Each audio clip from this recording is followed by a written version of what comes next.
Hey, what's up everyone? Welcome back to the channel. Today we're diving into a massive scandal that's shaking up the US Navy. This story has everything: power, betrayal, and a fall from grace that you won't believe. I'm talking about the conviction of retired 4-star Admiral Robert Burke, who just became the highest-ranking US military officer ever convicted of a federal crime while on active duty. This is unprecedented and has sent shockwaves through the military community. So, let's break this down.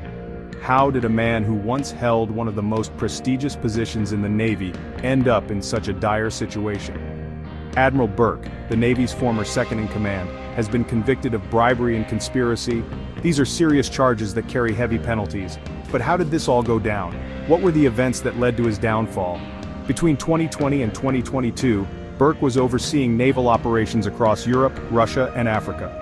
This was a critical role involving significant responsibilities and oversight, and during that time he managed to direct lucrative Navy contracts to a training company. This wasn't just any company, it was one with which he had a secret arrangement. In return, he was promised a sweet $500,000 a year job after retirement. Imagine that, a $500,000 salary just waiting for him once he hung up his uniform. Now you might be wondering who else is involved in this mess. Because, let's face it, a scheme this big usually involves more than one person. Enter Young Chul, Charlie Kim, and Megan Messenger, the co-CEOs of the training company. These two were key players in the conspiracy. They were arrested in May 2024 and charged with conspiracy to commit bribery, each facing up to 20 years in prison. Their involvement adds another layer of complexity to this already tangled web. The scheme itself is pretty jaw-dropping. It's not every day you hear about such high-level corruption within the military. One of the key contracts was awarded in December 2021, worth a whopping $355,000. This was just one piece of the puzzle, but it was a significant one. And while that might seem like small potatoes in the grand scheme of military spending, it's the promise of that cushy post-retirement job that really seals the deal. This was the carrot that lured Burke into the trap.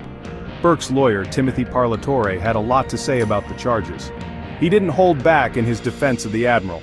He argued that the contract awarded was small compared to the promised job, and that discussions with Kim and Messenger began after the contract was already in place.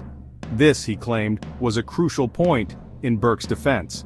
He also took a jab at the investigation, pointing out that it was led by the same investigator from the infamous Fat Leonard case. This was a strategic move to cast doubt on the integrity of the investigation. So, what's next for Admiral Burke? What does the future hold for a man who once held such a high position? Well, he's looking at up to 30 years in prison. This is a significant sentence that will mark the end of his career in freedom.